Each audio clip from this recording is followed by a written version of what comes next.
정교교원에 오신 여러분을 환영합니다. 이번 주는 영원한 가족 5주차입니다.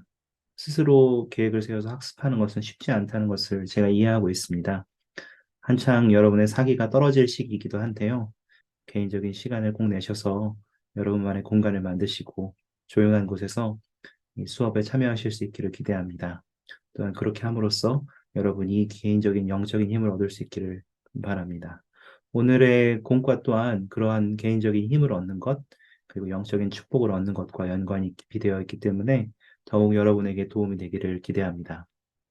오늘 우리는 구과 가족을 영원히 하나로 결속시킴, 그리고 10과 새롭고도 영원한 결혼 성향에 대해서 이야기를 나누게 됩니다. 여러분이 공과를 시작하시기 전에 개인적으로 기도를 하시고 이 학습에 참여하시면 좋겠습니다. 지난주 리뷰부터 잠깐 살펴보면 우리는 지난주에 동성에게 끌리는 성향, 동성애, 그리고 우리가 그러한 사람들을 대할 때 태도, 또한 가족 중에 그러한 사람이 있을 때 어떻게 대해야 하는지, 혹은 우리가 그러한 성향을 가지고 있을 때 어떠한 대처를 해야 하는지에 대해서 이야기를 나눴습니다. 여러분이 개인 학습을 통해서 익숙하지 않은 이러한 주제들에 대해서 좀 더 이해할 수 있는 기회가 되었기를 바랍니다. 지난주에 우리는 남녀의 성별은 개인의 전세와 현세와 영혼에 걸친 개인의 정체성과 목적을 결정하는 본질적인 특성이라고 이야기를 나눴습니다. 단순하게 우리가 태어날 때 생체적인 이유에 의해서 성이 결정되는 것이 아니라 전세와 현세와 영혼에 걸친 이러한 정체성은 우리에게 특별한 것이라는 것을 이해할 필요가 있습니다. 또한 신성한 계획에 따라 남자와 여자는 서로를 보완하고 안전하고 온전하게 하도록 되어 있습니다. 우리는 예수 그리스도께서 우리를 사랑하시듯이 서로 사랑하라는 명을 받았습니다. 또한 우리의 성별에 의문이 있거나 성별 불일치감을 경험하는 사람들이 있기는 하지만 그들이 성약을 지키고 성전을 하지 않으면 구주의 교회에서 모든 영원한 축복과 회원 자격을 누릴 수 있다고 이야기를 나눴습니다. 일반적으로 우리가 동성에게 끌리는 성향과 동성애를 비슷하게 취급하는 경향이 있기는 합니다만 사실 그렇지 않습니다. 동성에게 끌리는 성향 그 자체로 죄가 되지는 않지만 우리가 실제로 그런 행동을 했을 때 그것은 죄로 이어지게 된다는 것을 기억할 필요가 있습니다. 오늘 우리가 다룰 내용은 여기서 시작하고 싶습니다. 첫 번째로 드리고 싶은 질문은 여러분이 잠깐 시간을 내셔서 오늘날 세상에 사는 청년 성의로서 특별히 어떤 영적인 힘과 축복이 필요한가, 그리고 그 이유가 무엇인가 라는 것입니다. 여러분, 그 이유에 대해서는 뒤로 미루셔도 되는데요. 잠시 영상을 멈추시고 여러분이 나에게 어떤 축복이 필요하지? 어떤 영적인 힘과 축복이 당장 나에게 필요하지를 고민해 보시기 바랍니다.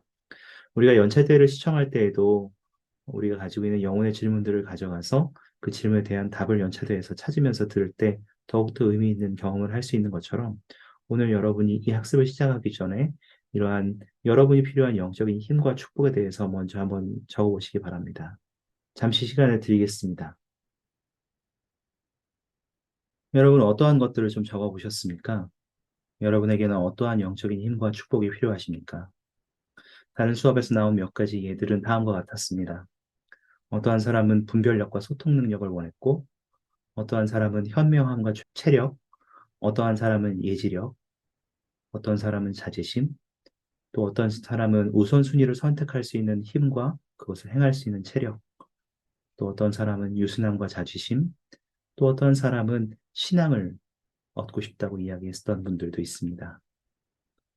사실 여기에는 정답이 없기 때문에 여러분이 어떠한 영적인 힘과 축복이 필요한지를 고민하는 그 경험이 지금은 필요했습니다. 그리고 그러한 경험들을 통해서 오늘 공과를 하는 동안 여러분이 여기에 대한 어떻게 이러한 축복들을 얻을 수 있는가에 대한 답들을 얻을 수 있기를 바랍니다. 제가 여러분에게 드리고 싶은 것들은 어쩌면 이것은 약을 판다고 생각할 수도 있지만 실제로 여러분이 원하는 이러한 영적인 힘과 축복을 어떻게 얻을 수 있는가에 대해서 잠깐 나누고 싶습니다. 사실 이 내용을 다루다 보면 정말 생뚱맞다고 느끼실 수도 있습니다. 이게 어떻게 내게 영적인 힘과 축복이 된다고? 어떻게 내가 필요로 하는 것들을 주지? 어떻게 하면 유순함과 자제심, 신체적 건강을 가져다 준다는 거지? 라고 생각하실 수도 있지만 이 내용에 잠시 주목해 보심으로써 여러분이 실제적으로 어떻게 복음을 통해서 그러한 영적인 힘과 축복을 얻을 수 있는지를 생각해 보시기 바랍니다. 먼저 이것을 살펴보고 싶습니다. 여러분, 가족 세상에 전하는 선언문의 일부를 제가 가져왔는데요. 여러분이 잠시 이 부분을 읽어보시면서 여기에서 여러분의 영적인 힘과 축복을 얻기 위해서 도움이 될 만한 부분들이 뭐가 있는지 한번 찾아보시겠습니까? 제가 한번 읽어드릴 테니까 여러분이 마음속으로 따라 읽으시면서 그 부분을 한번 찾아보시기 바랍니다. 전세에서 영의 아들과 딸들은 하나님을 그들의 영원하신 아버지로 알고 경배했으며 그의 계획을 받아들였다. 그 계획에 의하여 그의 자녀들은 육신을 얻고 지상 생활의 경험을 통하여 완전을 향하여 발전하여 궁극적으로 영생의 상속자로서 자신의 신성한 운명을 실현할 수 있게 되었다. 하나님의 행복의 계획은 가족 관계를 무덤 너머까지 계속되게 한다. 거룩한 성전에서 행해지는 신성한 의식과 성약은 개개인을 하나님의 면전으로 돌아갈 수 있게 하며 가족을 영원히 하나로 결속시켜준다. 잠시 영상을 멈추시고 시간을 내서 한번 생각해 보시기 바랍니다. 여러분은 이 가족 세상을 전하는 선언문, 그 내용의 일부에서 여러분의 영적인 힘과 축복을 얻기 위해서 도움이 될 만한 문장들이 뭐가 있는지 한번 찾아보시면 좋겠습니다. 어떤 사람들은 여기에서 이렇게 이야기하기도 했습니다. 우리가 육신을 얻고 지상 생활의 경험을 통하여 발전할 수 있기 때문에 우리는 그 경험을 통해서 유순함을 얻을 수 있는 거 아니냐, 자제력을 얻을 수 있는 것 아니냐, 혹은 현명함을 얻을 수 있는 것 아니냐, 이렇게 얘기하시는 분들도 있었습니다. 그리고 우리가 이러한 구원의 계획을 알기 때문에 우리가 살아가면서 주님과 같이 되고자 노력하는 과정에서 자연스럽게 이 모든 것들이 얻어지는 것이 아니냐라고 말하시는 분도 있었습니다. 여러분도 이러한 의견에 동의하십니까?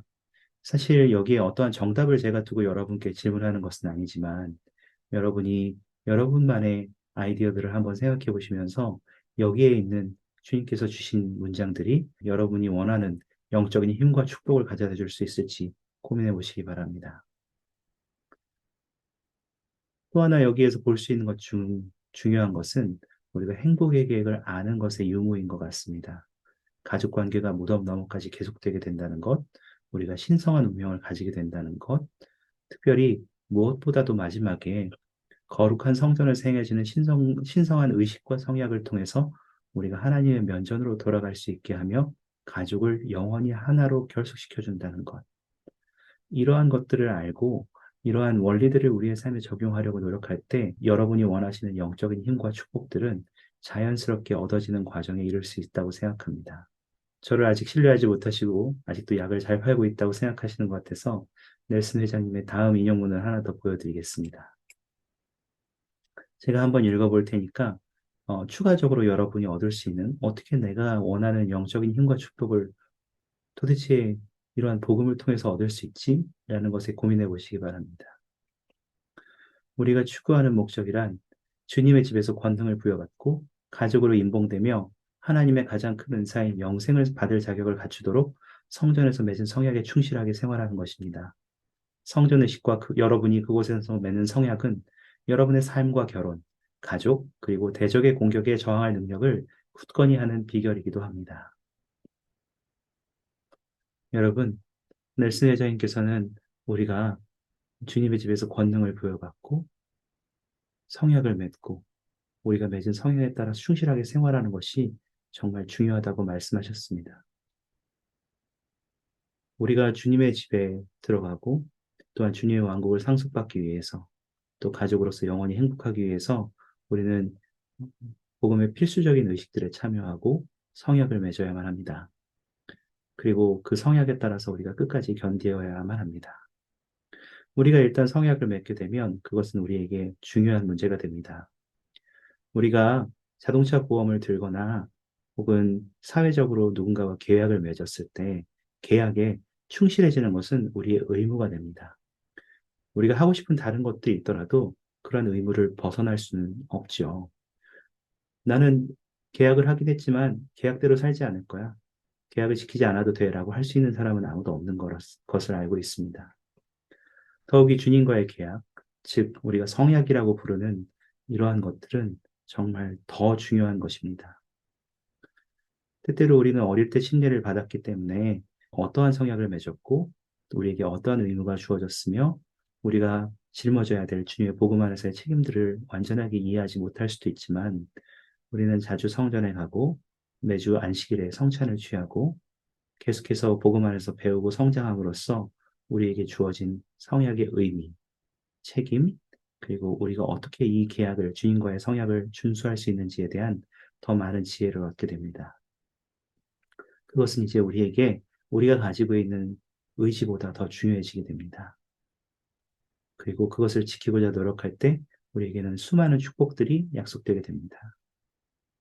그러므로 여러분, 제가 여러분께 드릴 수 있는 첫 번째 비결, 즉 여러분이 원하는 영적인 힘과 축복을 얻기 위해 우리가 첫 번째로 알아야 하는 비결은 바로 우리가 주님의 성약과 의식에 충실해야 한다는 것입니다. 이것이 바로 첫 번째 원리입니다. 의식을 받고 성약을 맺음으로써 우리의 결혼과 가족이 강화될 수 있다. 우리가 신권의식과 성약을 받고 지킬 때 하나님께서는 그분의 권능으로 우리를 축복하신다는 것입니다. 한번 생각해 보시기 바랍니다. 여러분의 삶에서 여러분의 신권의식과 성약을 통해서 여러분 스스로의 삶이 강화되었던 경험들이 있으십니까? 혹은 그러한 것들을 주변에서 보신 적이 있으십니까? 다른 반에서 들었던 한 가지 예는 이러한 것이 있었습니다. 한 부부가 이제 은퇴할 쯤 나이가 되었기 때문에 그들이 부부 선교사로 봉사하기 위해서 준비를 시작했다고 했습니다. 그들은 주님과의 성약에 충실하기 위해서 노력하기 시작했고 선교사로 나가기 위한 개인적인 준비들을 갖추기 시작했다고 했습니다. 일단 선교사로 봉사하기 위해서는 체력이 필요했기에 부부는 매일매일 일정 거리를 걷고 걸으면서 체력을 키우고 또한 건강을 증진시키기 위해서 검사를 받고 병원에 다니고 여러 가지 체력을 키우기 위한 일들을 했다고 했습니다. 그러는 과정에서 부부는 좀 더 많은 대화를 나눌 수 있었고 그러한 자신들의 노력들이 가족들에게 알려지면서 가족들 또한 그들 부부가 가지고 있는 영적인 힘과 또한 그들의 노력 그리고 그들이 가졌던 신앙에 대해서 배우고 또 그러한 모범들을 또 똑같이 실천하도록 노력하기 시작했다고 했습니다. 부부 선교사로 봉사하기 위해 준비하기 시작한 것이었지만 그러한 선한 영향력들은 주변의 다른 가족 회원들에게도 영향을 주었고 가족뿐만 아니라 주변 교회 회원들에게도 그것은 커다란 도전과 목표 그리고 새로운 다짐을 전해 주었습니다. 그들은 부부 선교사로 나아가기 위해 준비해야 하기 때문에 좀 더 복음을 열심히 공부하게 될 것입니다. 그들은 부부 선교사로 봉사하기 위해서 준비하고 있기 때문에 좀 더 사람들에게 친절하도록 노력할 것입니다. 또한 선교사로 봉사하기 위해서 그들은 좀 더 주님께 기도할 것이고 경전을 충실히 읽을 것이며 그들이 맺고 있는 주님과의 성약에 충실하도록 더욱더 노력할 것입니다. 부름을 열심히 수행하겠고 그들에게 주어진 사회적인 책임도 더 열심히 지키고자 할 거라고 생각합니다. 이러한 것들은 우리의 삶에서 볼 수 있는 일상의 단편적인 예입니다. 그러므로 우리가 의식에 참여하고 성약에 충실할 때 그리고 끝까지 견디고자 노력할 때 여러분은 여러분이 원하시는 영적인 힘과 축복을 얻으실 수 있다는 것을 제가 약속드릴 수 있습니다.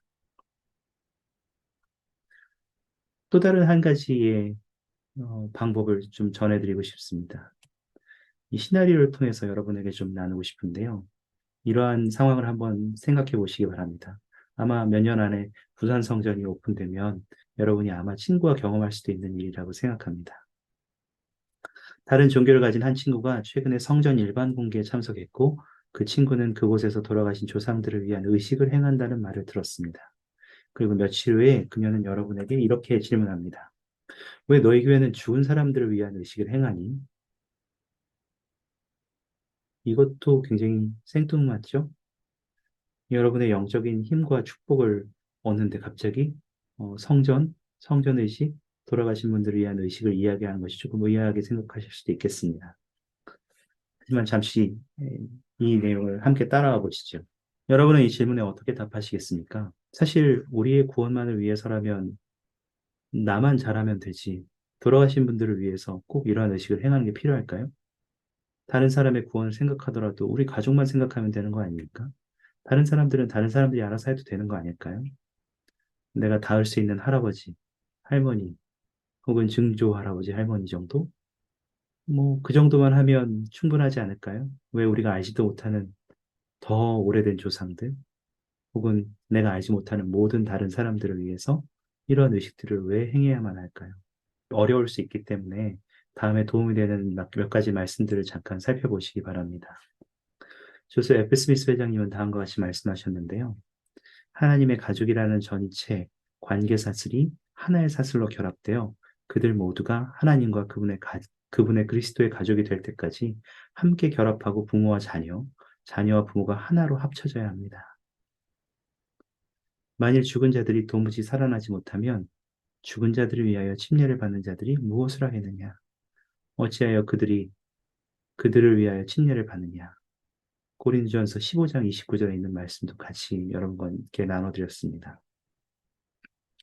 여러분, 이 두 부분을 보실 때 어떠한 생각들이 좀 드십니까? 좀 추가적으로 드시는 생각들이 있으십니까? 아까의 질문, 왜 돌아가신 분들을 위해서 도대체 왜 성전에서 의식을 받니? 라고 하는 그 친구의 대답에 여러분이 답할 수 있는 좀 이유들이 보이십니까?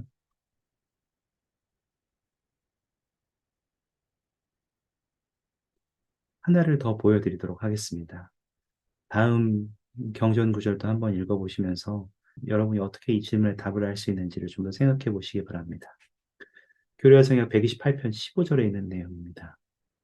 그리고 이제 나를 지극히 사랑하는 형제와 자매여 나는 너희에게 단언하거니와 이러한 것들은 우리의 구원에 관련된 것으로서 결코 가벼이 지나쳐 버릴 수 없는 죽은 자와 산 자에 관한 원리들입니다.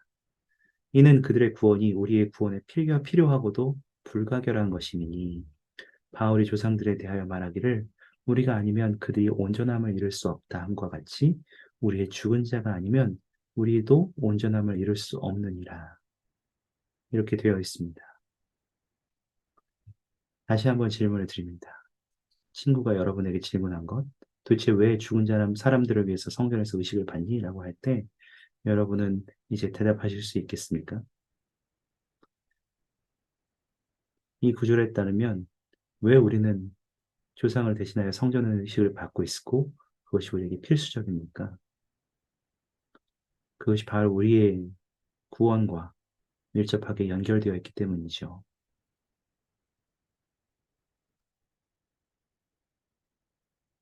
우리는 돌아가신 조상들을 위해서 의식을 받을 때 그들을 위한 구원자가 됩니다.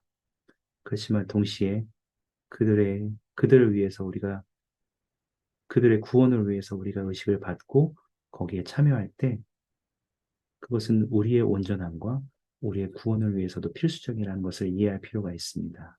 우리는 조상들의 구원을 위해서 열심히 일하지만 동시에 그들의 구원을 위해서 지속적으로 성전 의식에 참여할 때 우리가 주님과 맺었던 성약들을 다시 한번 살펴보고 그 성약에 대해서 더 많은 이해를 구하게 됩니다.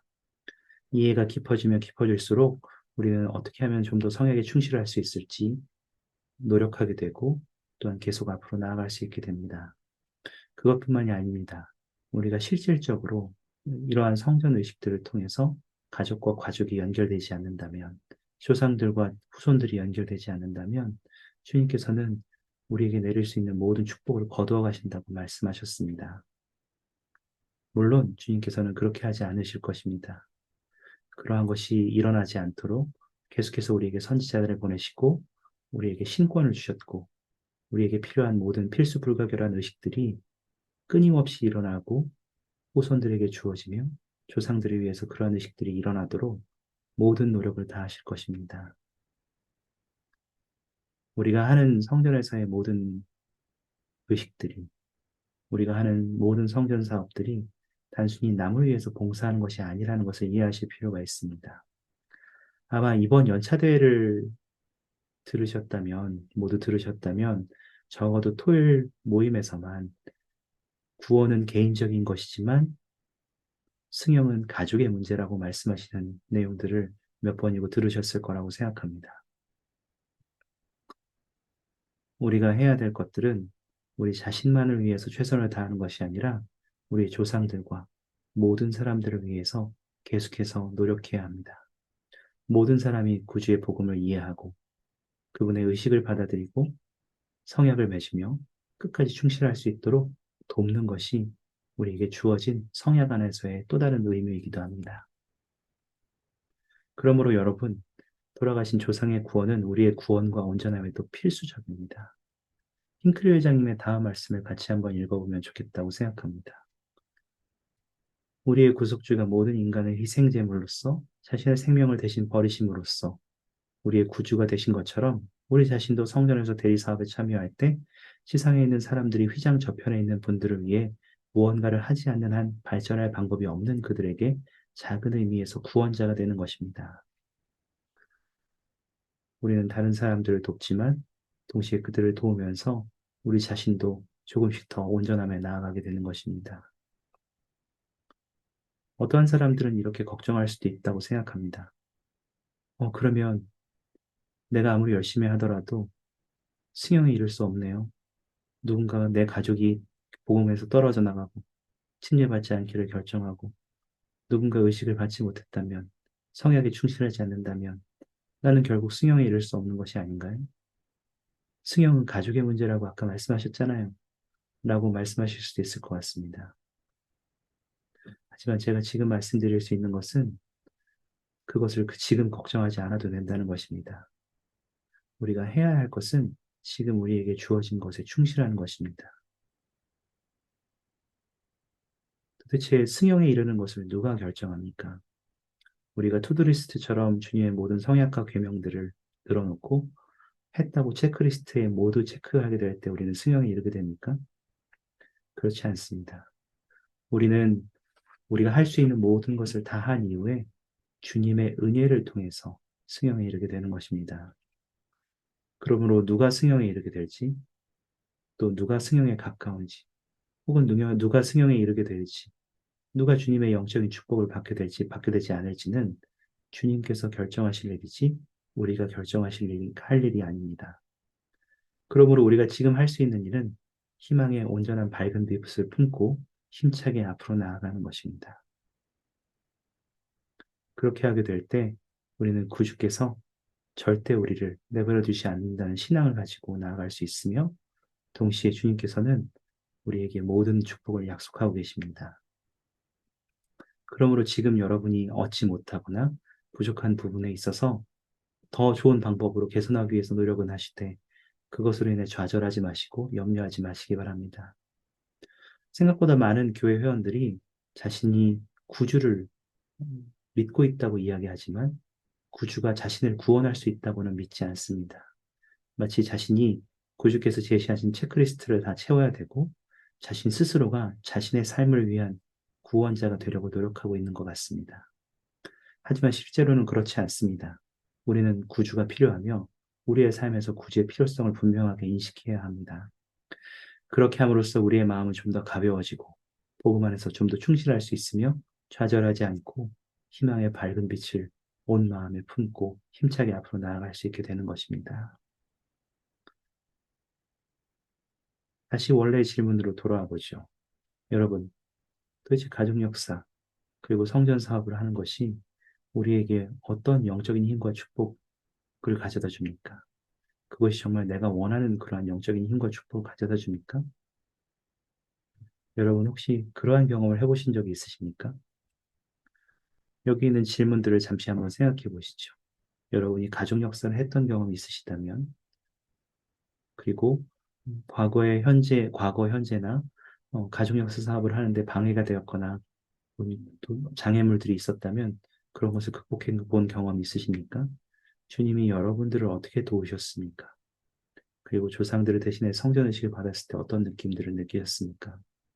이러한 모든 경험들이 여러분이 원하는 영적인 힘과 축복을 얻는 데 어떻게 도움이 되었습니까?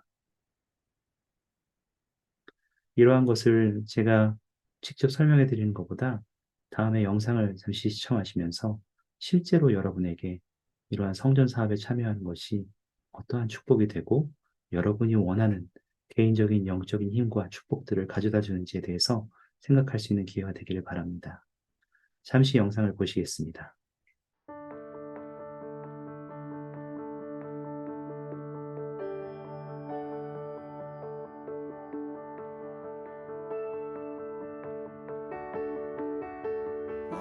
성전 및 가족 역사 사업은 휘장 저편에 있는 사람들에게뿐 아니라 살아있는 사람들에게도 축복이 되는 힘이 있습니다. 이 사업은 참여하는 사람들에게 매우 의미 있는 영향을 미칩니다. 이것이 바로 여러분과 제가 시온산의 구원자가 되는 방법입니다. 영적인 느낌들을 통해서만 이해할 수 있는 기쁨과 만족이 있습니다. 우리는 영원히 그들과 연결돼 있습니다. 주 예수 그리스도의 사도로서 저는 여러분에게 저희 축복을 전하며 한 가지 약속을 드리겠습니다. 여러분이 시간과 필멸의 삶이라는 굴레 너머를 보시고 스스로를 도울 수 없는 이들을 도우신다면 여러분 가정에 더 많은 기쁨과 친밀감이 있을 것이며 그분의 사업에 충실한 사람들에게 주어지는 하늘의 보호를 받게 될 것입니다. 이 권고에 신앙으로 응한다면 여러분의 마음은 조상에게로 향하게 될 것입니다. 아브라함과 이삭과 야곱이 받은 약속이 여러분의 마음에 뿌리 내릴 것입니다. 여러분의 혈통을 선언하는 축복사의 축복을 통해 여러분은 그 조상들에게 연결되고 그 혈통은 여러분에게 더 큰 의미를 띠게 될 것입니다. 선조를 더 사랑하고 더 깊이 감사하게 될 것입니다. 구주에 대한 간증과 개종이 더욱 깊어지고 확고해질 것입니다. 여러분은 이 세상의 유혹과 악으로부터 보호될 뿐만 아니라 개인적인 힘, 즉 변화할 힘, 회개할 힘, 배울 힘, 성결케 되는 힘, 그리고 여러분 가족의 마음을 모두 돌이켜 치유가 필요한 것을 치유할 힘을 갖게 될 것입니다. 여러분의 구주에 대한 지식과 신앙이 커질 것이며 휘장 너머까지 계속될 삶에 관한 더 확실한 증거를 받게 될 것입니다. 저는 휘장 너머에서도 삶이 계속된다는 것을 알고 있습니다. 저는 알고 있습니다.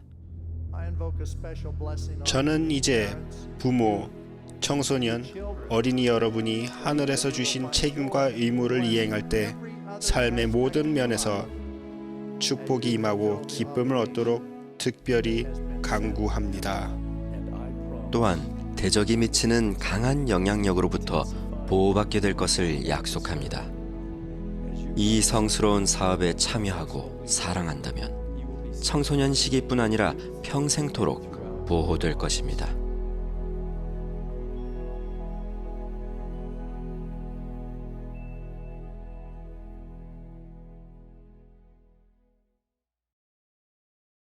여러분, 우리는 이제까지 영적인 힘과 축복을 얻는 것에 대해서 이야기를 하고 있습니다. 수업의 첫 부분에 했던 질문을 다시 한번 생각시켜 보시기 바랍니다. 밑에 있는 분홍색으로 된 질문은 여러분이 이 학습을 시작할 때 처음 받던 질문입니다. 여러분은 오늘날 세상에 사는 청년 성인으로서 특별히 어떤 영적인 힘과 축복이 필요합니까? 분별력이 필요하십니까? 현명함이 필요하십니까?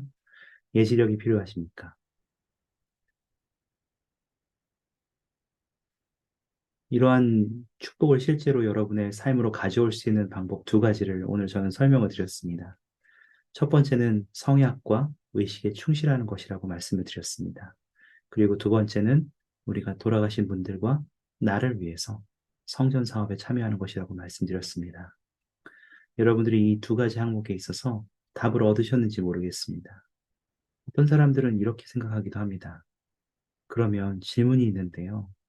이렇게 성약에 충실해야 되고 의식에 참여해야 되고 복음이 하라는 대로 살아가고 또 성전 사업을 하다 보면 너무 바빠서 다른 것들을 뒤로 하게 될 수도 있지 않나요? 그러면 그런 다른 모든 것들을 뒤로 하고 이러한 주님의 것에 우선순위를 두는 것이 맞을까요? 모든 것을 뒤로 하더라도 모든 것을 다 포기하더라도 그렇게 하는 것이 맞을까요? 이렇게 질문하시는 분도 있었습니다. 여러분 어떻게 생각하십니까? 예를 들면 가족의 필요사항이 있을 때 주님의 것이 우선이지 주님의 것을 먼저 하면 모든 건 알아서 잘 해결되게 돼 있어 라고 하십니까? 주님의 것을 항상 우선순위에 두어서 그것만 행하십니까? 최근 델리네이치 옥스 회장님께서 자신의 인스타그램을 통해서 영상을 하나 올리신 것이 있는데 짧은 것이지만 한번 보시겠습니다. 아마 인스타그램 사이즈를 올려서 지금 보시는 화면 사이즈하고는 조금 다를 수 있는데 보시면서 여러분이 어떠한 힌트를 얻으셨는지 잠깐 생각해 보시기 바랍니다.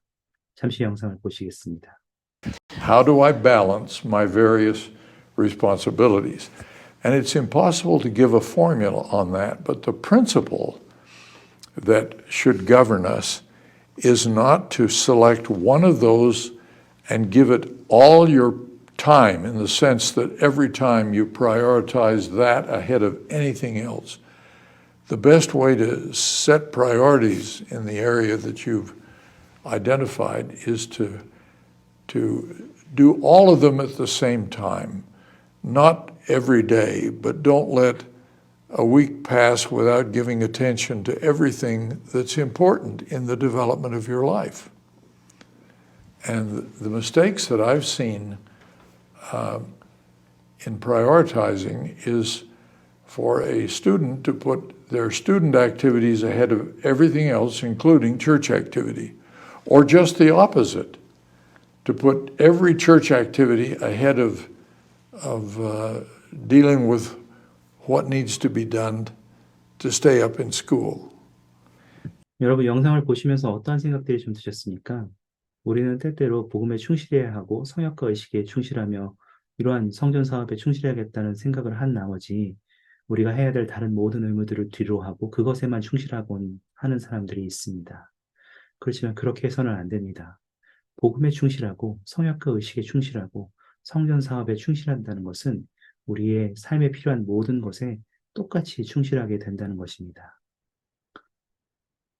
목수회장님께서 말씀하신 것처럼 우리는 모든 것에 시간을 투자하는 것은 다를 수 있어도 동시에 그 모든 것들을 해나가야 합니다. 균형이라는 것은 모든 것을 똑같이 하는 것이라고 생각하셔서는 안 됩니다. 베드라 장로님께서는 예전에 그것을 중국 고개에 빗대서 말씀을 하셨는데요. 만약에 여러분이 한 손에 막대기를 올리고 거기 막대기 위에 접시를 돌린다고 생각해 보시죠. 그리고 머리 위에 다시 접시를 하나 더 돌리고요. 무릎을 들어서 그 무릎에도 접시를 하나 더 돌리는 거죠. 이제 세 개의 접시가 돌아가고 있는데요. 이 모든 접시들을 동일한 속도로 계속해서 똑같이 돌릴 수 있습니까? 그것은 불가능하죠.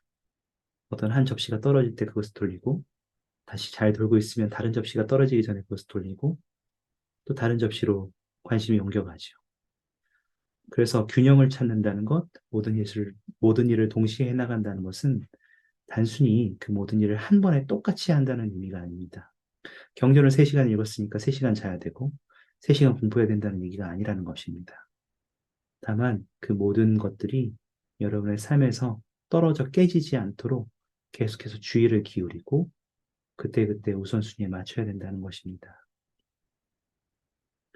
가장 최우선순위는 주님입니다만 주님께서는 단순히 그분의 경전을 공부하기 위해서 봉사를 뒤로 하고 가족에게 사랑을 표현하는 것을 뒤로 하라고 말씀하지 않으셨습니다. 경전을 공부하는 과정에서 우리가 배운 것들을 통해서 그들을 위해 봉사하고 사랑을 나누며 또한 필요한 것들을 해나가는 것이 중요한 것입니다. 때때로 복음 안에 있는 것은 우리에게 이 모든 것이 모두 요구이 되기 때문에 힘들다고 생각할 수도 있습니다만 우리가 각자 최선을 다할 때 주님께서는 도와주실 것입니다. 그리고 그것이 우리의 짐을 가볍게 할 것입니다. 우리가 성약 안에서 가장 청년 성인으로서 중요하게 생각하는 주제 중에 하나는 영원한 결혼에 관한 것입니다. 그 영원한 결혼에 대해서 잠시 살펴보는 시간을 가지고 싶습니다. 팔리 피프렛 장로는 영원한 결혼에 대해서 유명한 다음 말씀을 좀 남겼습니다. 여러분이 아마 많은 경우에 읽어보셨을 거라고 생각합니다만 다시 한번 눈으로 따라와 보시죠. 사랑하는 아내와 현세에서 영원까지 함께하게 될 것이라는 사실을 가르쳐준 것은 바로 선지자 조셉 스미스였습니다. 우리가 이러한 애정을 키워나갈 수 있고 영원토록 그 애정 안에서 발전하고 증식할 수 있으며 그 영원한 결혼의 결과로 하늘의 별이나 바닷가의 모래알처럼 수많은 자손이 있을 것이라는 사실을 배운 것도 바로 그에게서였습니다. 저는 전에도 사랑을 했었지만 그 이유는 몰랐습니다. 그러나 지금 저는 순수하게 한없는 숭고함으로 사랑하게 되었습니다. 여러분, 이러한 경험이 가능할 거라고 생각하십니까? 결혼을 하면 한 10년쯤 살다가 질릴 것 같다고 생각하지 않으십니까? 저도 이제 15년째 결혼 생활을 해오면서 처음에는 이 말을 꿈처럼 얘기했지만 제가 성약 안에서 의식을 받고 성약 안에서 충실하려고 노력했을 때 이러한 말이 실제로 어떻게 실현되는 것인지 조금씩 조금씩 맛보고 있는 것 같습니다. 이 말들을 정확하게 완전히 다 이해할 수는 없을지 몰라도 제 삶에서 그런 것들을 조금씩 맛보고 있다는 것은 저에게 큰 축복과 위안이 됩니다. 교회생활 131편 1절에서 4절에는 다음과 같이 되어 있습니다. 해의 영광 안에는 새 하늘 곧 새 등급이 있느니라. 가장 높은 것을 얻기 위하여는 사람이 이 신권의 반차, 새롭고도 영원한 결혼 성약을 의미함에 들어가야 하느니라. 만일 그리하지 아니하면 그는 그것을 얻을 수 없느니라. 그가 다른 곳에는 들어갈 수 있으려니와 그것이 그의 왕국의 끝이니 그는 증식할 수 없느니라. 세 번째로 나누고 싶은 원리는 해외 왕국에서 가장 높은 등급을 얻기 위해서는 영원한 결혼이 필수적이라는 것입니다. 새롭고도 영원한 결혼 성약을 맺는 사람들은 영원히 증식할 수 있습니다. 이러한 축복은 우리의 선주인 아브라함과 야곱과 이삭에게도 주어졌으며 주님께서 그들과 맺었던 성약의 우리 안에 우리가 들어가게 될 때 우리 또한 같은 축복을 약속받게 됩니다. 아까 처음에 이야기했던 성약과 의식의 충실함으로써 우리에게 영적인 축복과 힘을 가져다 주는 것, 특히 우리가 필요로 하는 그러한 축복을 가져다 주는 것에 대해서 이야기를 했는데요.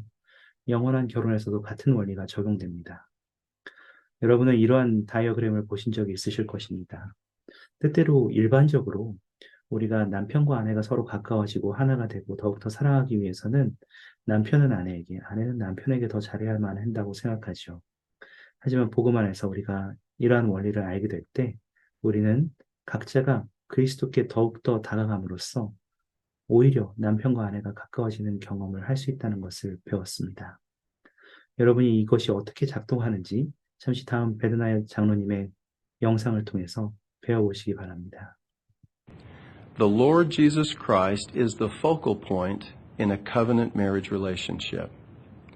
Please notice how the Savior is positioned at the apex of this triangle, with a woman at the base of one corner and a man at the base of the other corner.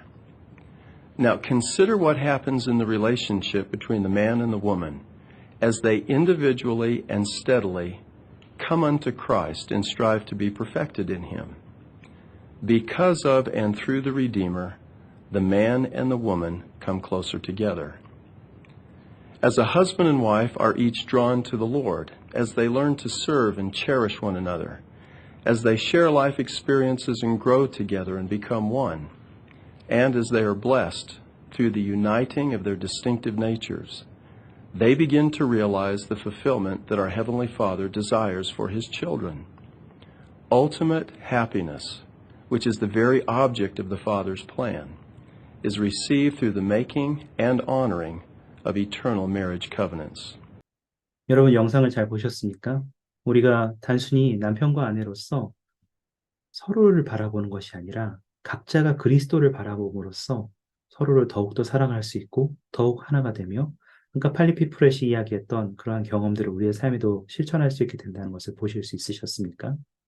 아까 제가 처음에 말씀드렸던 우리가 성약과 의식에 충실하게 될 때 실제로 우리가 필요한 그러한 영적인 축복이 우리의 삶에 찾아올 수 있다는 것을 이제는 조금 더 실감하실 수 있게 되셨는지 모르겠습니다.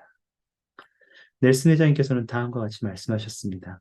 이것은 성전 결혼이 단지 남편과 아내 사이만의 일이 아니라 하나님과의 동반자 관계를 포함한다는 것을 의미합니다. 이 진리를 이해할 때 남편과 아내가 내리는 선택에 어떤 영향을 줄까요?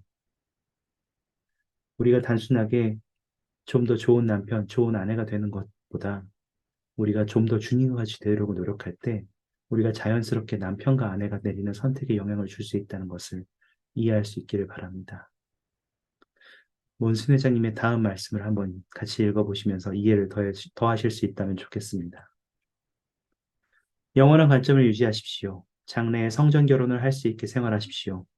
여러분의 결혼만큼 달콤한 사건이나 그날만큼 성스러운 때는 없습니다. 그날 그곳에서 여러분은 찬란한 기쁨의 일면을 보게 될 것입니다. 자신을 지키십시오. 유혹이 이 축복을 앗아가지 않도록 하십시오. 우리가 영원한 결혼의 교리가 우리에게 얼마나 더 큰 기쁨을 가져다 주는지 영원한 관점에서 우리의 삶을 바라볼 수 있게 하는지, 왜 필수적인지 다시 한번 생각해 보실 수 있는 기회가 되시기 바랍니다. 이러한 영원한 결혼의 예시를 통해서 우리는 더욱더 정말로 주님과 같이 될 수 있고, 그 주님과 같이 되는 경험을 통해서 점차 삶에서 우리는 더 많은 것들을 성취하고 더 좋은 사람이 되며 더 많은 사랑을 주변 사람들에게 베풀 수 있고 더 많은 우리가 필요한 영적인 힘과 축복을 우리의 삶으로 불러일으킬 수 있습니다. 때때로 어떠한 사람들은 이렇게 얘기하기도 합니다. 다음 시나리오를 한번 보시면 좋겠는데요. 교회 모임에 참석하지 않고 있는 여러분의 와드 어떤 부부와 여러분의 친구라고 생각해 보시기 바랍니다. 그들이 이렇게 말합니다. 지금 당장 교회 가지 않는 것에 대해서 걱정하지 마세요. 우리 이미 성경에서 결혼했거든요. 우리는 어쨌든 영원히 함께 할 거예요. 여러분 이것에 대해서 어떻게 생각하십니까? 영상 아래에 있는 준비자료 2부의 링크를 클릭하셔서 여러분이 준비자료 2부를 잠깐 살펴보시기 바랍니다. 그것을 통해서 여러분은 도대체 이 부부가 어떤 것을 놓치고 있는지 찾아보시기 바랍니다. 단순히 우리가 의식과 성약에 참여하는 것이 축복을 얻는 데 전부입니까? 아니면 우리는 어떻게 성약에 거할 수 있습니까? 어떻게 하면 우리가 성약과 의식에 충실하는 일에 있어서 좀 더 구주와 같이 될 수 있습니까? 잠시 시간을 드리겠습니다. 준비자료 2부를 개인적으로 학습하시면서 이러한 질문들에 대한 개인적인 답을 한번 생각해 보시기 바랍니다. 여러분 어떠한 답들을 찾으셨습니까? 제가 네 번째로 나누고 싶은 원리는 다음과 같습니다. 우리의 결혼은 하나님의 권세로 집행되고 우리가 결혼 성약 안에 거할 때만 영원할 수 있다는 것입니다. 단순히 우리가 그 의식에 참여한 것으로 성약을 맺은 것으로 모든 것이 끝나는 것이 아닙니다. 그러한 성약 안에 거하고 끝까지 견딜 때 그 모든 축복들이 우리에게 이루어지는 것입니다.